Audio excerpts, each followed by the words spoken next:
你敢相信吗？在 Roblox 中存在大量现实悲剧改编的游戏，比如著名的切尔诺贝利核事故、地铁冲上电梯的离谱灾难，还有超音速飞机撞击地面的惨烈空难，这些都是由重大人为失误导致的灾难或事故。接下来我将试玩这些游戏，看它们能否还原灾难现场啊！这个游戏还原的是人类历史上最严重的核事故之一——切尔诺贝利核电站事故。这场灾难让大片土地遭受放射性污染，数十万人流离失所，核电站周边至今还是无人禁区。现在我们进入游戏了，哇，这里应该是核电站总控室了，都已经停电了，控制面板在疯狂报错呀！我的天啊，这里到底发生了什么啊？这些小方块怎么在剧烈跳动啊？而且都已经冒黑烟了，证明下面温度很高哎。方块越跳越快了，我觉得得走人了，再待下去就不安全了。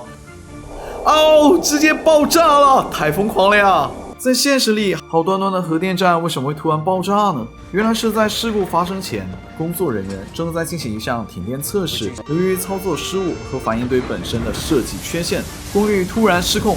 更致命的是，紧急停堆系统没能及时阻止反应，反而让功率瞬间暴涨啊！最终蒸汽爆炸，彻底摧毁了反应堆。那这场灾难究竟造成了多大的影响呢？最开始的爆炸其实只造成了2人死亡，看起来伤亡人数不多，但别忘了，这可是史上最严重的核事故啊！大量的放射性物质也随着爆炸四处扩散了。最开始遭难的是赶来灭火的消防员，他们接到命令，以为只是扑灭普通的火灾，穿着普通的防火服就过来了，完全不知道自己已经暴露在高剂量的核辐射中。小贝侠是消防员啊，快，别挡道，快让我进去灭火！还没靠近我就死了，想顶着致命剂量的核辐射救火也太难了呀！跟小贝在游戏里面体验的一样，现实中很多人是干活干着就因为急性辐射病倒下了，而后面清理被高度辐射污染的残渣更是堪比主动赴死啊！顶着高辐射，清理工人一次只能工作几十秒到几分钟，就得出来换下一批。其实这时候阿贝就有疑问了，当时应该有机器人可以远程控制了吧？那就不能让机器人去代替人类做这种危险的工作吗？答案是机器人也怕辐射呀，核辐射会干扰电子设备，所以真的只能靠人命来收拾残局啊！并且为了防止污染进一步扩大，人们还用巨大的混凝土墙把整个反应堆残骸给罩住了，整个巨大的罩子就被称之为石棺，顾名思义，石头棺材嘛。那么这次核事故究竟造成了多大的损失呢？答案是难以估算的。这是因为有大批民众受到核辐射的影响，很多人因此在后续几年患上了癌症和各种辐射并发症离世了，受害者数量难以统计啊！原本家园也被核辐射污染到没法住人了，数十万人因此流离失所，变成难民，太惨了呀！正因为切尔诺贝利核电站事故造成了影响如此之大，所以才被认定为人类历史上最严重的核事故之一。下一个游戏还原的是韩国世越号沉没事故。这场海难造成了304人死亡，其中包括250名参加休学旅行的高中生，非常令人惋惜啊！但最令人愤怒的是，他们中的大部分原本是有机会逃生的，这又是怎么一回事呢？来跟阿贝一起探索吧！我们已经在船的内部了，灾难到底是怎么发生的？怎么船突然开始倾斜了喂？哇，整个船都开始倾斜了，几乎有一半都沉进海里面了。这么大的轮船能侧翻，不会是撞上冰山什么的吧？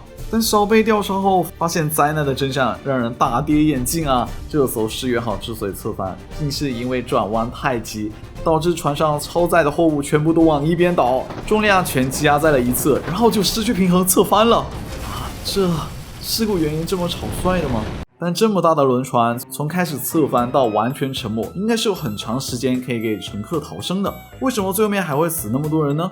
更逆天的就来了，原来不是乘客不想逃，而是船长和部分船员先逃了，剩下不知所措的乘客们被广播告知要留在原地等待。这个是当时参加休学旅行的高中生拍摄的录像，他们不知道究竟发生了什么，只能听从广播的指挥原地待命。然而此时世越号还在一点点侧翻沉没呀，随着时间1分1秒过去，已经有大量船舱进水被淹没了。一边是象征权威专业的广播让你原地等待，一边是直觉告诉你船现在倾斜成这样，再不逃命就要被淹死了。如果你是这些学生，你会怎么选呢？事实上只有部分不听话的学生自行穿上了救生衣，跑到甲板上被赶来救援的救援队救走了。而其他在原地待命的学生们，直到船舱进水彻底堵住出口，他们都没能逃出来，永远的和世越号一起沉没进海底了。最终船上的476人中，只有172人获救，其余304人全部遇难。这场悲剧最令人难以接受的地方，是很多人正因为相信船员和广播，才错过了最后的逃生机会。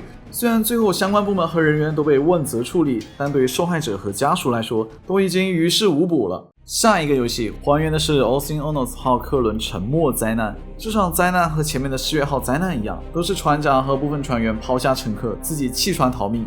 但这次船上近600人最终却全部获救，这究竟是怎么做到的呢？让我们一起进入游戏看看吧。哇，这什么豪华邮轮的餐厅现场吗？这里竟然还有乐队。怎么突然断电了？好像没听到警报，也没有广播，估计只是小问题了。A few moments later， 这船底都开始进水了，很不对劲啊喂！这明显就出大问题了，好吧？整个船都已经朝一侧倾斜了。这船出了问题都没人通知的，船长呢？太逆天了呀！想活命只能靠自己了。我打算找救生艇逃命了，这船越来越倾斜了呀！不是啊，完了，被淹死了！游戏里小贝没能等来船长的救援，只能靠自己逃生。但真实的世界里面，船长和部分船员逃走后，反而是船上的娱乐员工主动承担了救援任务。他们接管了无线电，发出求救信号，安抚乘客，并组织大家登上救生艇。难怪游戏里面有扮演娱乐员工这个选项，还挺还原真实事件的。军方随后派出直升机救援，在恶劣天气中把人困在船上的乘客一个个吊起，最终这艘船完全沉入海中。但船上近600名乘客和船员全员获救，无一死亡，堪称奇迹啊！那这场灾难到底是如何发生的呢？难道也是跟世越号一样超载了？真实的原因是，船长明知天气恶劣，也要顶着狂风巨浪出航啊！在发现轮船进水并失去电力时，他没有通知乘客，反而是自己带着高级船员乘着救生艇跑路了。最终，无人操作的轮船在波涛汹涌的大海上逐渐倾斜，直到沉没。在前面这2起灾难里面，关键的负责人都擅自离港了，也太不负责了吧？难道就没有真正称职的吗？有的兄弟，有的。下一个游戏还原的是历史上一起列车事故，可以看到列车都要进站了啊，这根本没有停下来啊，直接冲出铁轨卡住了。再来看看站台的另一边，商店都被火车直接撞飞了。这么惨烈的事故，岂不是死伤惨重啊？事实上，这场灾难虽然造成了87人受伤，但却奇迹般的无一人死亡。这究竟是怎么做到的呢？原来这起事故的原因是当时列车的制动阀门被人为错误的关闭了，这导致了总共16节车厢的列车在进站时只有前3节车厢可以刹车减速，后面的车厢还在高速推着列车走，直接导致列车冲出站台撞进车站里了。但好在当时车长很负责啊，眼见刹车停不下来了，疯狂鸣笛警告站台的人快跑。车站的工作人员也第一时间疏散了附近的乘客，这才避免了进一步的人员伤亡啊。而下一个游戏同样还原的是一起真实存在的铁道事故，就让我们一起进入游戏看看吧。地铁准备要进站了，但速度是不是太快了？很不对劲啊，都冲到电梯上了。当时坐电梯的人看到这一幕不得吓个半死啊。那么真实的灾难现场到底是怎么样的呢？这是灾难现场的真实录像，当时还有旅客和工作人员一起交流，但远处地铁的车灯就已经越来越近了。就在下一秒，地铁直接一路冲上电梯，吓哭了。好在当时电梯上没人了，不然直接就变成肉酱了。那么这场恐怖的灾难到底是如何发生的呢？当时的事故调查发现核心原因竟然是驾驶员太困，直接睡着了，这就很离谱啊！这导致列车错过了停车信号灯，最终因为刹车距离不够，直接冲出站台，冲上了扶梯。好嘛，又是驾驶员的锅。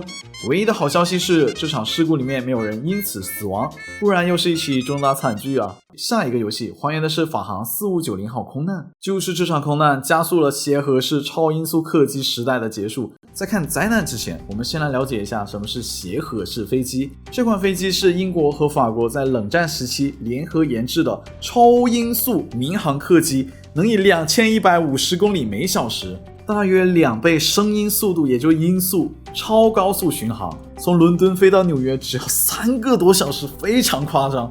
那就是这么强大的一款飞机，关于它的空难也会有多惨烈呢？让我们进入游戏里面体验一下。这个飞机准备打算降落了吗？但它的发动机好像在着火呀！不，撞到房子上了，这下肯定死了不少人啊！到底是因为什么原因造成这场空难的呢？原来这场灾难并不是协和号飞机在降落啊，而是才刚刚起飞就坠机了。在事故发生前，另一架飞机在跑道上起飞时掉落了一块金属条，就因为地勤人员没有及时检查跑道，导致这么一个小东西引发了蝴蝶效应。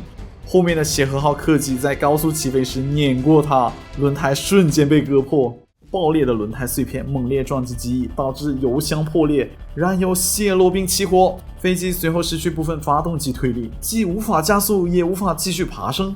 刚起飞不到2分钟，飞机就撞上了一家酒店。这场灾难导致了飞机上109人和地面4人全部遇难，死伤非常惨烈啊！原本协和客机就有着成本高、票价高、载客少等诸多问题，这场毁灭性的灾难更是严重打击了公众对协和客机的信心，加速了这个超音速客机时代的结束啊！随着2003年最后一班协和式飞机的降落，这款具有划时代意义的超音速客机也终于谢幕了。最后求点赞和订阅哦！我是小贝游戏食堂，我们下期见。